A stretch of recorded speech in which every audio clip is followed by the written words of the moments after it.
Salutations à tous, c'est le frère Mota Mouanidi. Et aujourd'hui, dans cette exhortation, on va aller dans Bible, Kalatambale, la Bible authentique, la seule Bible sans erreur ni contradiction. Pour vous procurer une Bible, allez dans les éditions zulula100.com. Donc, on va aller dans le livre de Proverbes, donc Bialaba Mounia, la sagesse au chapitre 23, à partir du verset 1 jusqu'au verset 14. Donc, ici, ce sont les proverbes de Monmon, mystérieux fils initié de Tondo, puissant roi initié en chef consacré de Tombouanébila. Donc, Monmon, il est connu sous le nom de Salomon dans les Bibles actuelles classiques. Donc, ici, Monmon va donner des mises en garde diverses. Donc, ça va être des leçons, des instructions, que faire, ne pas faire, comment agir, comment se comporter dans la vie, dans le visible.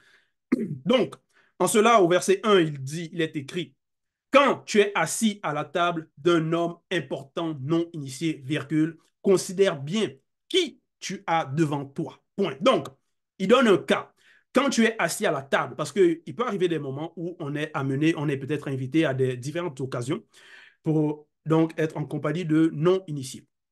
Donc, ça peut être, que ce soit pour le travail, ça peut être une invitation peut-être à, une, à une cérémonie, un mariage, ça peut être, on t'invite pour évangéliser, pour propager. Ça peut être aussi par rapport à un projet commun que vous avez, une entreprise. Donc, il peut y avoir différentes occasions. Tant que ce n'est pas contre le verbe, euh, ce n'est pas interdit d'être en compagnie des non-initiés. Maintenant, il dit, quand tu es assis à la table d'un homme important, donc ça va être quelqu'un d'important dans le visible, quelqu'un qui peut-être a de l'argent, quelqu'un qui peut-être qui est un politicien, quelqu'un dans le gouvernement, ça peut être donc quelqu'un qui a voilà, de l'influence, il est riche, ça peut être donc euh, quelqu'un qui, un chef de village, par exemple. Donc, c'est ce cas. Il dit, donc après la virgule, considère bien qui tu as devant toi. Donc, sache qui tu as devant toi. C'est quelqu'un de non initié. C'est qui un non initié? Quelqu'un de non initié, c'est quelqu'un qui ne met pas totalement en pratique les lois et les préceptes du verbe de l'Oba. Quelqu'un qui n'est pas dans la vérité, qui n'est pas dans le chemin de la sanctification, qui ne connaît pas le verbe de l'Oba. Donc, il n'est pas dans, c'est-à-dire la véritable spiritualité selon le verbe. Donc, ça peut être donc quelqu'un qui va être dans les fausses religions, dans les fausses doctrines. Ça peut être quelqu'un qui a peut-être entendu, écouté, mais il n'est pas, ça ne l'intéresse pas trop. Il vit sa vie. Voilà. Donc, quelqu'un qui a écouté la vérité, les enseignements, mais ça ne l'intéresse pas de mettre en pratique cela. Donc, en cela, sache qui tu as devant toi. Donc, considère qui est cette personne. Sache qui est cette personne. Verset 2, il dit, refrène ton appétit si tu es un glouton. Point. Donc voilà le conseil qu'il donne, comment se comporter. Refrène ton appétit si tu es un glouton. Glouton, c'est quelqu'un donc qui mange avidement à l'excès. Donc, il faut savoir comment se comporter parce que en refrénant son appétit, donc tu manges correctement, simplement, dans le calme. Tu ne vas pas t'empiffrer comme un cochon. Non. Donc, tu vas savoir te maîtriser. Maîtriser ton envie de manger, ton appétit. Donc, parce que c'est aussi un enseignement par rapport à comment tu manges. Donc, refrène ton appétit si tu es un glouton. Point. Verset 3. Ne te montre pas saisi de convoitise pour ces mets délicieux, virgule, car c'est une nourriture de mensonge. Point. Donc, il dit, ne te montre pas saisi de convoitise. La convoitise, donc, ça va être, tu vas vouloir être à sa place et que c'est toi qui peut-être as ces nourritures, cette nourriture, ces mets délicieux. Donc, ce qui ne t'appartient pas, ce qui est à lui, tu veux que ça t'appartienne, tu veux être à sa place, tu veux ses biens, tu veux sa maison, tu veux... Voilà.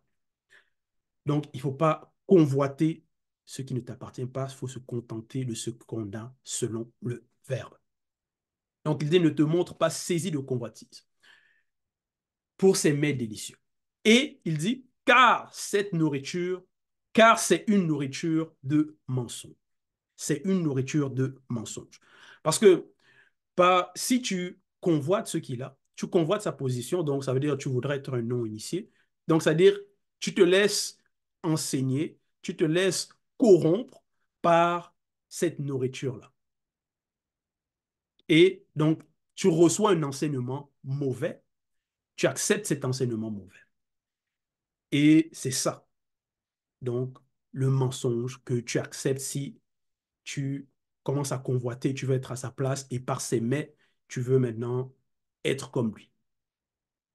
Donc, tu acceptes son enseignement alors que c'est plutôt toi, en tant que non-initié gracié, qui dois enseigner par ton comportement, par tes gestes, par voilà ta manière d'agir, de faire.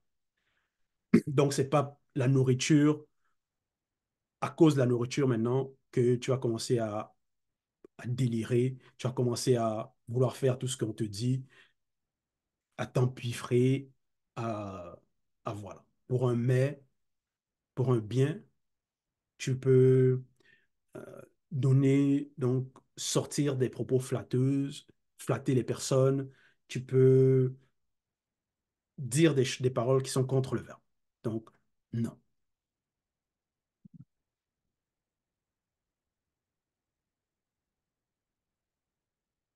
Verset 4.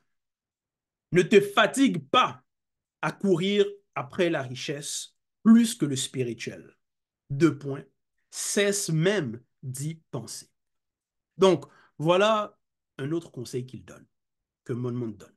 Ne te fatigue pas à courir après la richesse, plus que le spirituel. Parce que tu peux avoir une entreprise, tu peux avoir un champ, tu vends ce que ce champ produit et avec cela, donc, en vendant, tu reçois de l'argent, tu deviens riche. C'est pas interdit. Mais il dit ici, ne te fatigue pas à courir après la richesse plus que le spirituel. C'est-à-dire, ça va être comme les personnes dans le monde, dans le visible actuellement, ceux qui sont peut-être dans ce qu'on va appeler Wall Street, donc aux États-Unis, à New York. Eux, ça va être la bourse. Donc, leur vie, presque la totalité, ils vont penser qu'à l'argent, ils vont courir après l'argent. Donc, ils vont les chiffres, leurs investissements, comment ça va, donc par rapport à l'économie. Ça va être ça qui va les tourmenter, qui va être leur existence, parce que s'ils ne gagnent pas l'argent, s'ils n'ont pas la richesse, c'est comme s'ils sont rien. Donc, ça va être les personnes avides de gains, des personnes qui vont penser qu'à l'argent, l'or, que à leur entreprise. Ils ne vont pas penser au spirituel, au verbe de l'Oba. Donc, derrière cela, ils vont être influencés par les démons de la richesse visible. Et c'est en cela, dans le visible, on va avoir des personnes qui vont, à cause donc de cette course à la richesse, vont soit mettre des personnes en esclavage, vont manifester des guerres, donc aller dans des territoires de d'autres personnes, faire la guerre pour prendre leur richesse. Donc, ça, c'est courir après la vanité. Être des personnes sans moralité où la richesse, maintenant, à cause d'un gain, à cause de l'argent, ils peuvent se permettre tout et du n'importe quoi. En cela, d'autres personnes, maintenant, des, ils vont aller dans ce qu'on va appeler des, des sociétés secrètes. Donc, ils vont faire des alliances occultes dans des sociétés secrètes. Ils vont donc faire des, des, des rencontres la nuit. Voici comment on va faire, voici comment on va faire pour s'enrichir, pour aller dans ce territoire, prendre leurs biens, comment on va aller corrompre les politiciens. Donc, voilà comment ils vont planifier, comment ils vont faire, parce qu'ils aiment tellement l'argent. Même Mon, lui, qui était même plus riche que tous ceux du visible actuellement, que c'est ces personnes-là qui vont se dire milliardaires, euh, les politiciens, tout ça là. Lui, Mon il était très, très riche, mais il n'a pas rejeté le verbe de Loba. Il n'a pas couru après la richesse plus que le spirituel. Donc, c'était le spirituel qui était très, très important, la mise en pratique des lois et des préceptes du verbe de Loba. Et il dit, cesse même d'y penser. Cesse même d'y penser. Parce que quand tu as pensé, non, il faut que je sois riche, faut que j'ai un grand terrain, faut que mon entreprise marche. Donc, tu penses qu'à ça, tu penses qu'à ça, tu penses qu'à ça. Tu négliges le spirituel. Donc, ça nuit à ta spiritualité. Donc, il dit, cesse même d'y penser. De courir après la richesse, vouloir devenir riche à tout prix. Non. Verset 5. L'argent disparaît avant qu'on ait eu le temps de bien le voir. Point. L'argent disparaît avant qu'on ait eu le temps de bien le voir. Ça veut dire, les personnes qui vont vouloir être riches, les riches vaniteux, tu as l'argent, mais après, à cause de négligence, ça peut se perdre. C'est pour ça, souvent, il va y avoir ce qu'ils vont appeler les, les crises économiques, ou la bourse, tout ça là, voilà, les personnes perdent leur argent. Donc, à cause de cela, ils sont dans la panique. À cause de cela, ils rentrent dans la déprime. D'autres se suicident. Voilà. Donc, parce que l'argent devient comme leur principale source, euh, leur principale raison de vivre. Et quand ils n'ont plus, donc, voilà, c'est comme si ils ne sont plus rien. Et il dit donc, l'argent disparaît avant qu'on ait eu le temps de bien le voir. Ça veut dire, même par rapport à ta vie, tu as l'argent, après, tu vas mourir.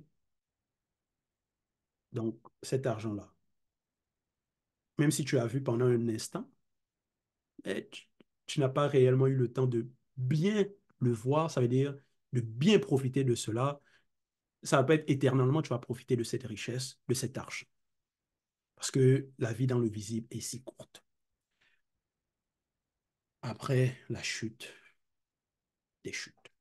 Parce qu'il y a plusieurs maintenant, on sait que les patriarches aussi, il y en a qui vivaient très très longtemps, même plus de 800 ans à une certaine époque.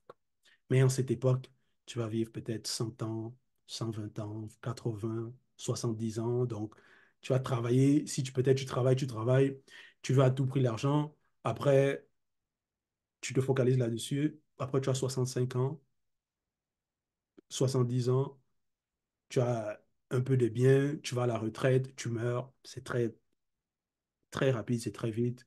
Tu ne vois même plus l'argent. Voilà, tu vas maintenant, tu vas avoir d'autres soucis, d'autres envies. Tu vas maintenant penser, bon, il faut que j'aille à la plage, il faut que je me repose, voilà. Donc, voilà. L'argent disparaît avant qu'on ait eu le temps de bien le voir. Point. Verset 6. Ne partage pas le repas d'un homme mal intentionné et ne convoite pas ses bons plats.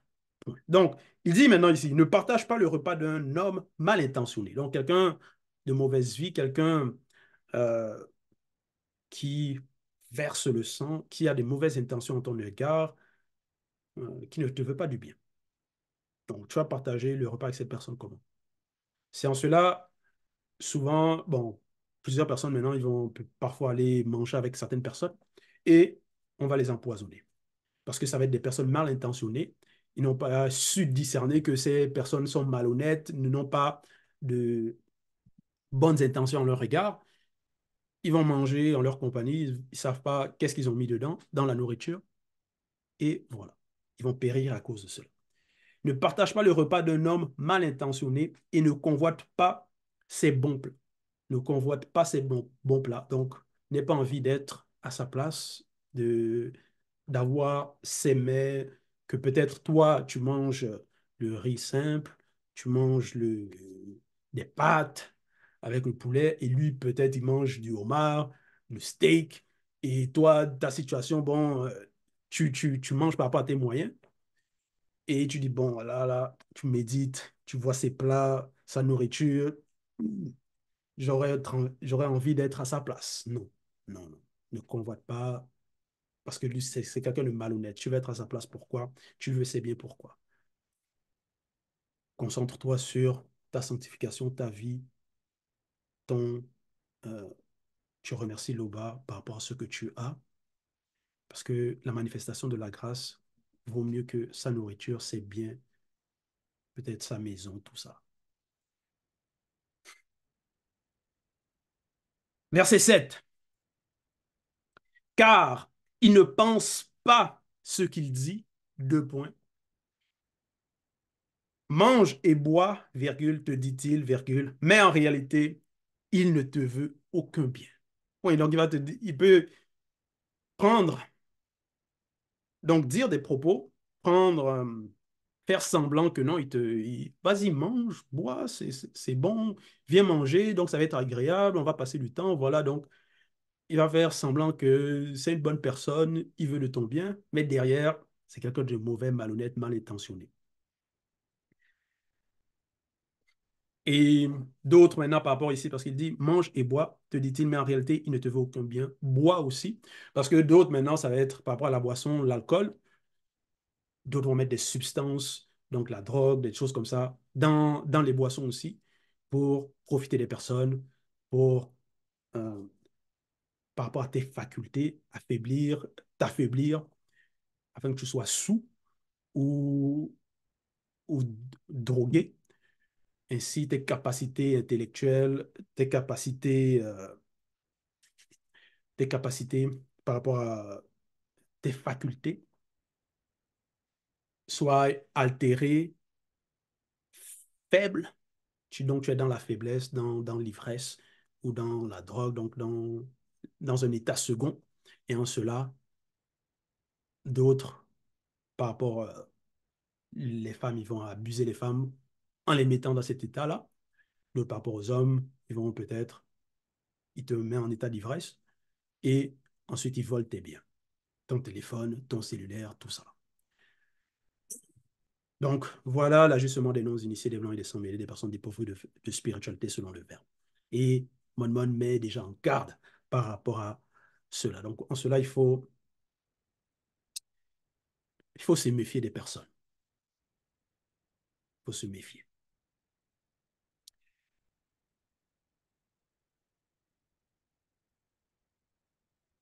Verset 8. Par la suite, virgule, tu vomiras ce que tu as mangé et tes paroles flatteuses n'auront servi à rien. Point. Voilà. Parce que si quelqu'un, peut-être il est bien, il est aisé, et là, à cause de, mais c'est quelqu'un de non initié, c'est quelqu'un de malhonnête, toi, tu viens, tu le flattes, ensuite tu manges, tu bois à sa table, tu t'empires, tu es un glouton, tu vas dans l'ivresse, après tu vas vomir cela et tes paroles flatteuses ne t'auront servi à rien.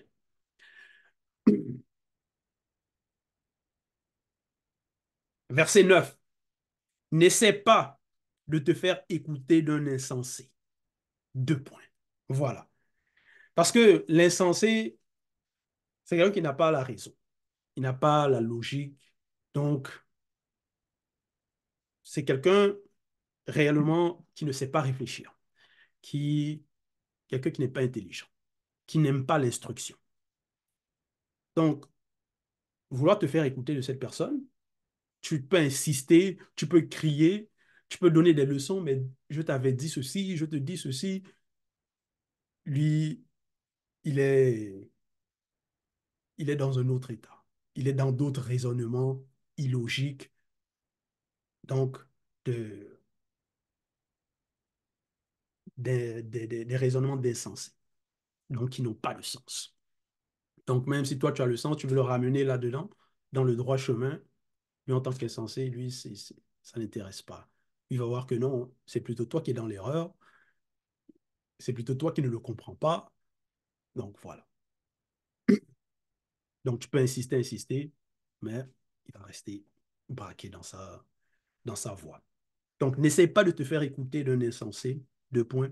Il ne reconnaîtra pas la valeur de tes paroles. Donc, même si tu lui donnes des conseils, il ne va pas reconnaître ces conseils-là, il ne va pas voir que tu veux de son bien. Non, il il va pas reconnaître cette valeur-là. Il va, il va plutôt se plaire dans peut-être des conseils de vanité, des conseils de personnes qui vont lui dire, de, de- qui vont lui dire, donner des ordres, la marche à suivre, des conseils contre le verbe, qui vont lui dire des choses, peut-être que lui déjà, il est d'accord. Donc, il va accepter cela facilement. Il va vouloir faire peut-être, ça va être comme des personnes, peut-être quelqu'un de, de drogué. Lui, il est dans la drogue, il est dans son délire. Toi, tu peux lui donner des conseils, mais tu ne vois pas que ta vie change de voie, essaie de comprendre un peu, essaie de... Et si c'est quelqu'un d'insensé qui n'aime pas l'instruction, la réflexion, il va se braquer, il va dire, mais toi, moi, ça me plaît, ça. Tu me donnes des conseils de là. Non, il va plutôt écouter les conseils des personnes qui vont dire, vas-y, fume encore plus, continue.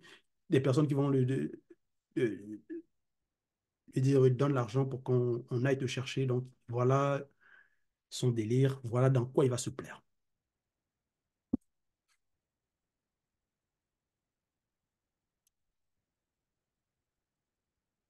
Verset 10.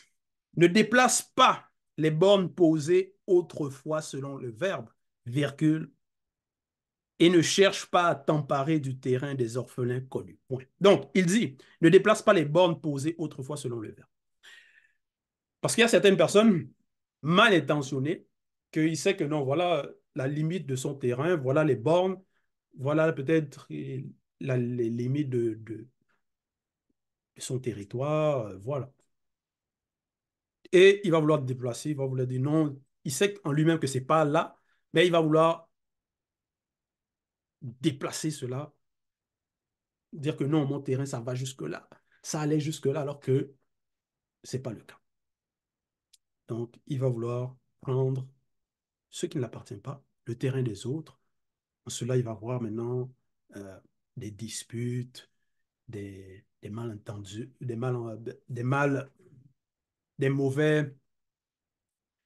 euh, des mauvais rapports entre, même que ce soit des personnes de la même famille, des frères, des sœurs. Donc, dans la famille, peut-être le père, il divise des terrains comme ça. Plus tard, maintenant, d'autres vont dire non, c'était plutôt comme ça, mon terrain, ça allait jusque-là.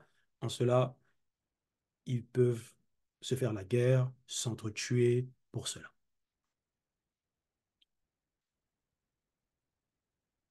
Et il dit, et ne cherche pas à t'emparer du terrain des orphelins connus. Point. Donc, là, ça va être des personnes maintenant toujours mal intentionnées, mais là, par rapport aux orphelins connus, on ça va être des personnes peut-être qui ont perdu, donc, orphelin, c'est quelqu'un qui a perdu soit ses parents. Donc, en cela, ça va représenter quelqu'un qui est dans une sorte de faiblesse dans, par rapport à cette protection familiale même que son père et sa mère représentent.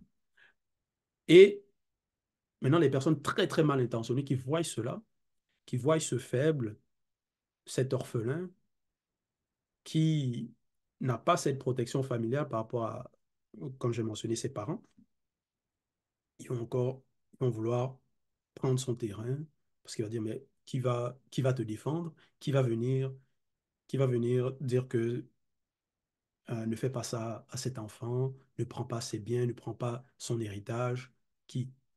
Donc, il va vouloir se permettre tout parce qu'il ne voit pas qu'est-ce qui pourra lui arriver. Il ne voit pas son protecteur.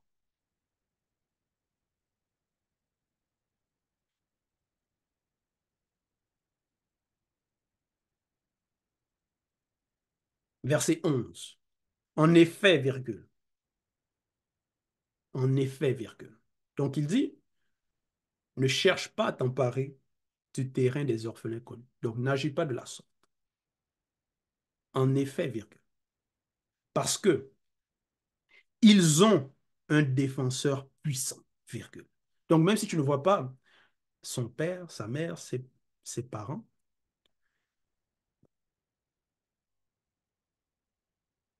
ils ont un défenseur puissant, virgule. Et c'est lui, avec un L majuscule, qui soutiendra leur cause contre toi. Donc, c'est pas parce que son père n'est plus dans le visible qu'il n'a pas un protecteur, qu'il n'a pas un défenseur puissant.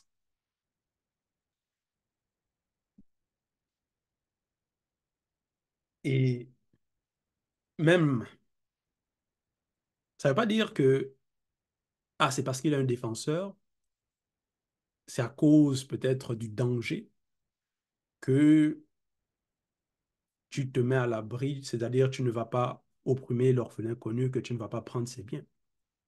La moralité même doit déjà te juger que ça ne se fait pas. Même si peut-être il n'y avait pas la punition. Même s'il n'y avait pas la punition, il n'y avait pas un protecteur. Mais pourquoi tu vas aller prendre ce qui ne t'appartient pas de l'orphelin connu? Donc, c'est-à-dire dans ta tête, c'est le vice, c'est le mal. C'est contre la morale, contre la loi. Donc, tu es un brigand, tu vas être comme quelqu'un, un assassin qui va aller, euh, parce que les assassins, par rapport aux innocents, ils vont aller tuer les innocents, ainsi de suite. Donc, ils veulent faire le mal. Ils ne pensent qu'à satisfaire leurs mauvaises pulsions, leurs mauvais besoins, leurs mauvaises envies, que ce soit l'argent ou autre.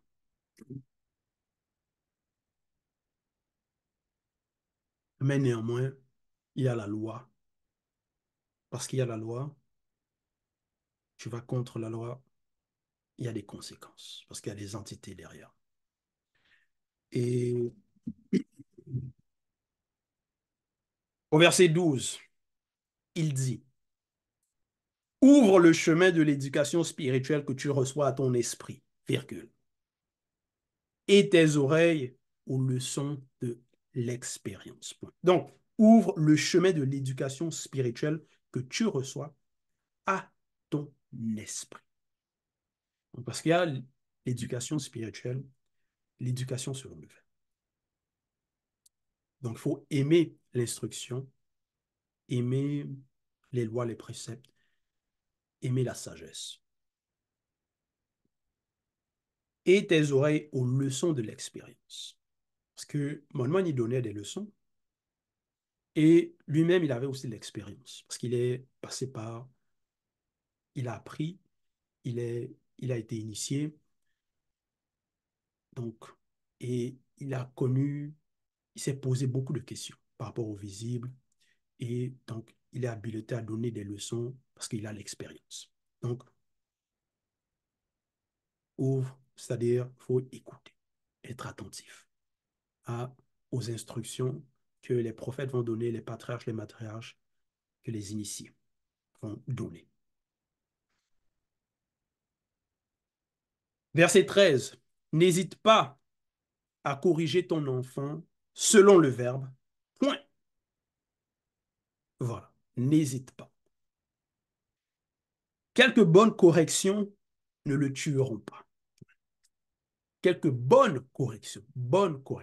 Parce que maintenant, il y a des mauvaises corrections, il y a des corrections qui ne sont pas selon le verbe, où les personnes maintenant vont maltraiter les enfants. Peut-être l'enfant a fait quelque chose de mauvais, mais le parent, c'est comme si le parent a envie de tuer l'enfant. Il donne une correction comme si l'enfant était un esclave, comme si... bon, non pas que l'esclavage, c'est autorisé, hein, ou qu'il faut avoir des esclaves. Mais par rapport quand on apprend comment les esclaves étaient traités dans, par les Blancs et les Sans-Mêlés, euh, dans des temps. Donc, ils maltraitent, ça va être les fouets, ils vont vouloir les tuer, ils vont vouloir, voilà, ils ne vont pas les considérer comme des hommes. Donc,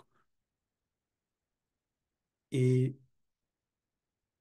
certains parents, quand ils vont traiter leurs enfants, ça va être comme ça. Donc, ça, ce sont les mauvaises corrections. Mais il y a des bonnes corrections. Il y a des corrections où tu n'as pas envie de tuer l'enfant, mais c'est pour le reprendre selon le verbe, c'est pour qu'il change de voie. C'est pour qu'il ne n'aille pas, ne continue pas, persévère pas dans ce chemin qui mène à la mort. Voilà pourquoi il dit au verset 14, en le corrigeant, donc en le corrigeant selon le verbe, par de bonnes corrections, en le corrigeant, tu peux au contraire le préserver du monde des morts. Ouais, voilà. Donc, pas hésiter. Ceux qui ont des enfants, les parents, parce que la correction, selon le verbe, c'est l'amour.